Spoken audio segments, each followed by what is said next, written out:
Well, thank you for inviting me here to share these sort of reflections with folks, um, and also grateful, sort of as a lifelong a poor person, a sort of myself, uh, to come and share a sort of with the Freedom Church of the Poor.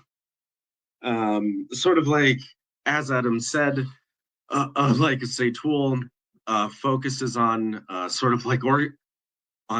organizing workers to not just improve conditions and also guarantee uh, labor rights, but it is also about the a transformative work.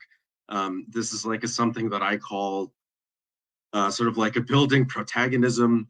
This is a term that it comes from Marta, a sort of Hornecker,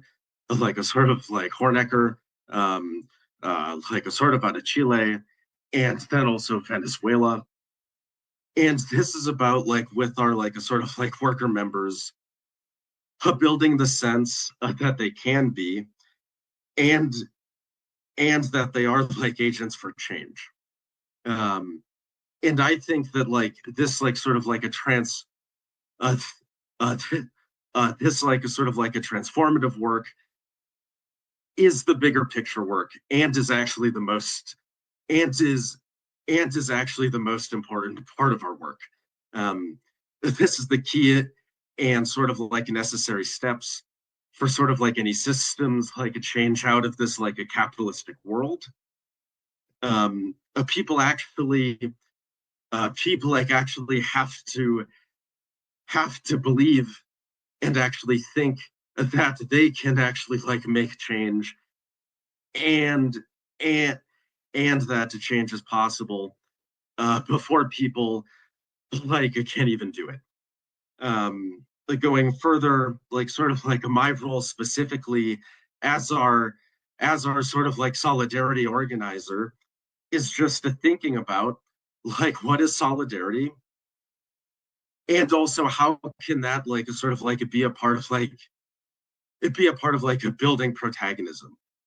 What does that actually mean to be a protagonist as a person in solidarity? Uh, Sort of many of our sort of allies, while they are people that I consider to be a part of the a sort of a broader working class, generally most of them are sort of not a sort of undocumented, a sort of immigrants, or sort of neither are they sort of low wage workers. And so what does it mean sort of for people like that then to be a protagonist in solidarity?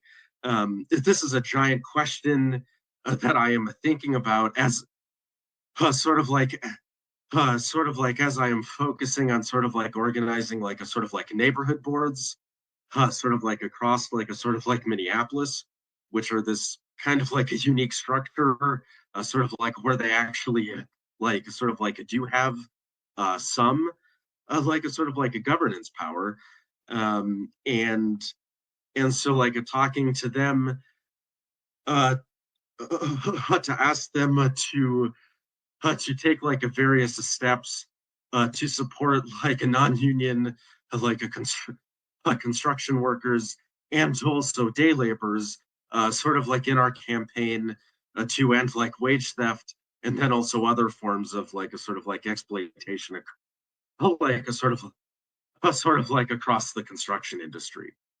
And it begs this sort of a bigger question of what does it actually mean to be a protagonist in solidarity? Is it taking action? Is it simply building a relationship?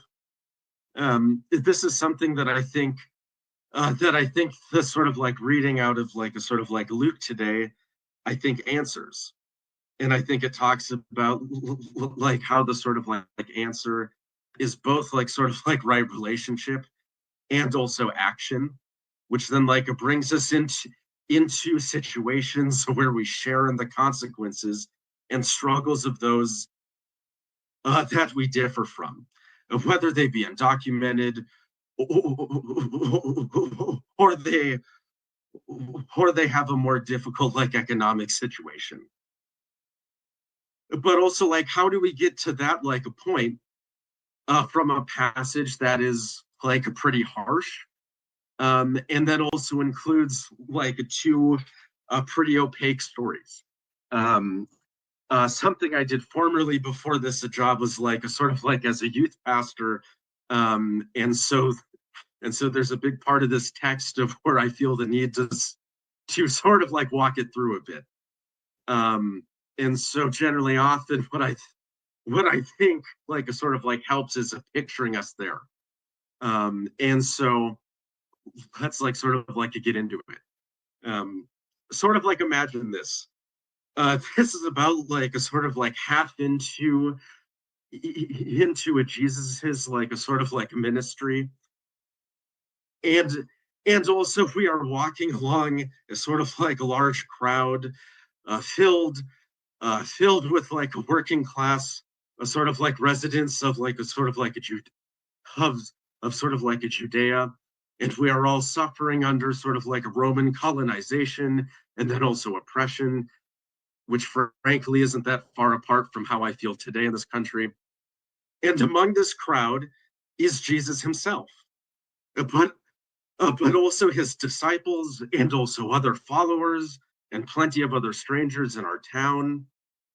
And for the past 4 or sort of like 5, like a sort of like years now, Jesus has been preaching about the path to sort of like a salvation and then also like restoration and also liberation. And it is simply by following him, God, the God in Christ, through faith. And yet before this crowd of like a crowd of people that all like sort of like have like a very little, Jesus begins to talk about the cost of discipleship. And I imagine hearing this that the disciples and the crowd were probably confused, potentially agitated, thinking cost. All you said that we had to do was sort of like believe and follow you. My life is difficult as it is, and I don't have anything. What can I possibly give to pay the cost? These folks like probably like didn't have a sort of like mortgage, but they probably did have a crop quota. They probably did have to pay the rent, and they also had to pay taxes to the king of Judea, but then also the Roman Empire. So what is discipleship going to cost then? To sort of like answer this like a giant question, this is a point like where I turn to sort of like one of my greatest teachers, sort of like a Dietrich, like a sort of like a Bonhoeffer. Sort of like Bonhoeffer was a German pastor that also like deeply believed in discipleship, but also had to deal with it in the midst of a violent crisis. The rise of fascism, the co-optation of faith for like a nationalist violence, and also the oppression and also the mass murder of also Jewish and also disabled and also many other people. And Dietrich decided to do this by joining the German resistance and eventually participating in a plot to sort of like assassinate sort of like Adolf, like a sort of like Hitler, and as a consequence of this, was killed in a concentration camp. Earlier in sort of like his career as a pastor and also as an anti-fascist, he then wrote this text called The Cost of Discipleship, which is perfect for tonight and certainly made my job a little easy. And this text has informed like not only my faith, but it has shaped the way in which I approach both like organizing and fighting for liberation. And specifically in this text, he talks of both cheap and costly grace, defining both as cheap grace is grace without discipleship, a grace without the cross, a grace without Jesus Christ, living and incarnate. Costly grace is the treasure hidden in the field. For the sake of it, a man will go and sell all that he has. It is the pearl of great price to buy, which the merchant will sell all of his goods. A Bonhoeffer, being a Lutheran, of course, like emphasized grace, like sort of like heavily here. But this also was a deep and also important attempt to sort of correct the sort of like hugboxy and kind of like happy-go-lucky grace that he saw being preached and practiced in the German church, where God's grace is given to all freely, without any thought about then like how we act within the world.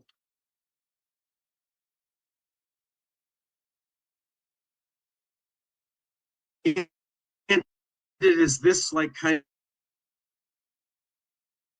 of a cheap like grace, while I affirm sort of like many of the sense that there is like a universal reconciliation, and sort of like none can be separate from this like a sort of like reconciliation with like God, I think Dietrich pulls out a very important part here, though. The grace wasn't the grace that the grace that was given to us was not solely for our own benefit, but this grace was given to free us from evil, sin, and also bondage, in order that we not only shall be with God at the end, but that we may also be his hands within this world and serve others.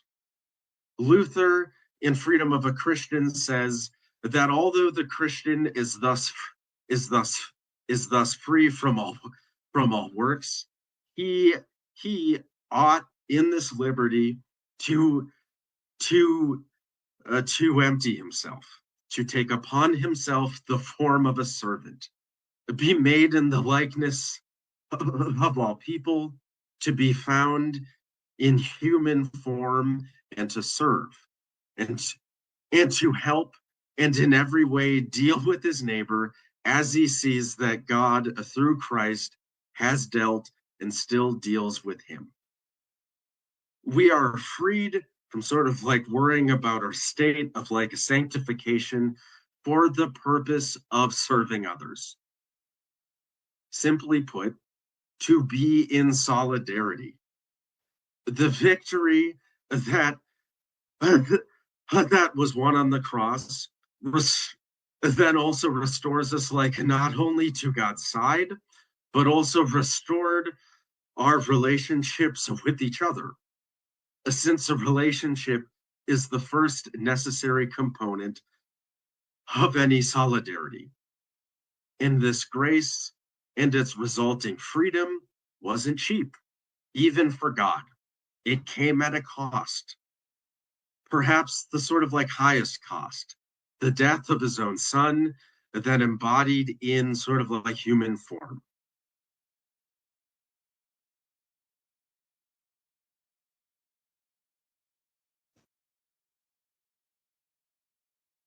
This grace was given, as Bonhoeffer notes, through discipleship, imitating to the best of our ability, and also failing to follow the way that Christ taught us through the gospel, and then how he lived. Bonhoeffer in this text then tries to go even deeper and says this about like a following Christ. When Christ calls a man, he bids him to come, and Christ even to the cross, even to crucifixion, and even to a great like loss to ourselves. Do we today live this kind of costly grace demonstrated by Bonhoeffer or the disciples that also dropped their nets and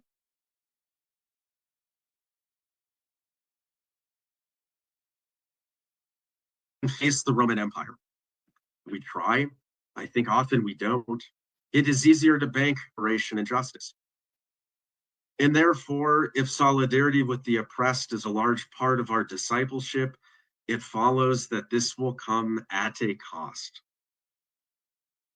Hopefully, not on a cross, but a cost.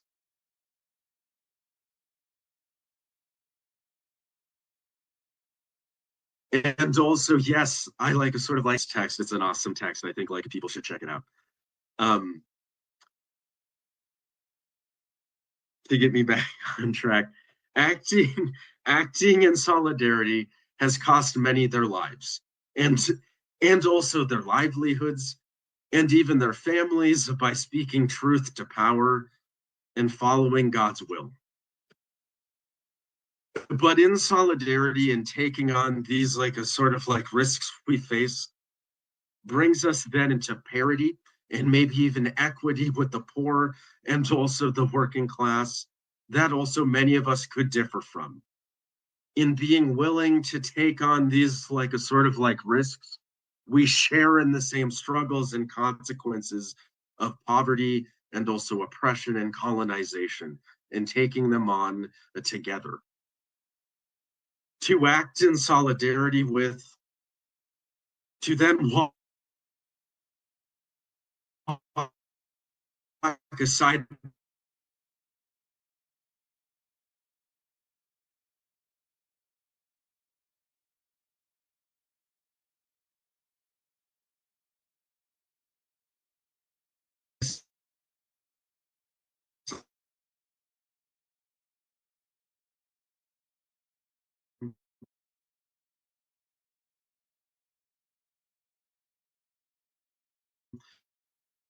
are we willing to lose our sort of like church did and confront the problem upon its sort of like root cause?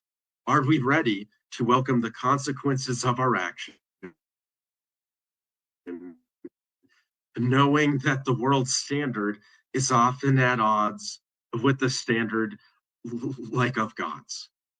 As we face the threat of fascism, the, the, the rise of kidnappings by ICE,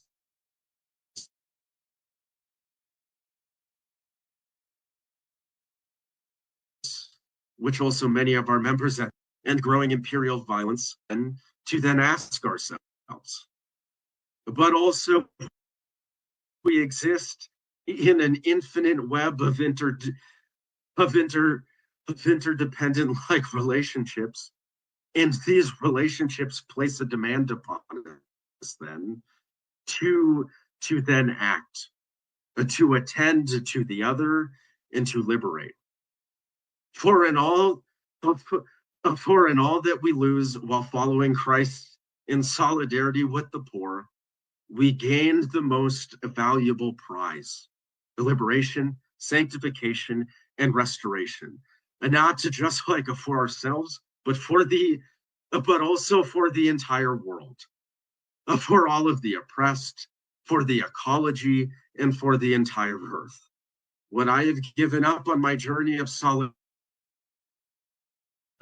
pales in comparison to any restoration that I have found, and also what I have given up. Then also, of course, like pales in anything given up by those that also we celebrate. But the things that I have found after giving it up are much greater than anything I gave up. Through solidarity and action to build the worker power of sort of like immigrants and also black and brown, like a sort of like workers, I have I what this has done in taking these actions has has restored my relationship to other people, but then also myself. No longer am I filled with a sort of like a cynicism and jadedness, even though it comes up from time to time. But I do now like live with an absolute like a belief in the ability of other people to change themselves and also the world. And through all this, I have also been restored like to myself, a consistent feeling of fear and powerlessness, and often a constant, and also a constant, like a state of like sort of like rage, as in the words of like a James Baldwin, have then been transformed into a strong sense of then agency, but also resilience. So let us not fear what we may have to give up in order to be in solidarity. Remember that whatever we lay down by the riverside, our reward is tenfold. Cherish this gift of freedom to serve our neighbor and to lay down what we must, like happily in solidarity. In other words, when we give it all up, we then also have nothing to lose but our chains. Thank you, guys.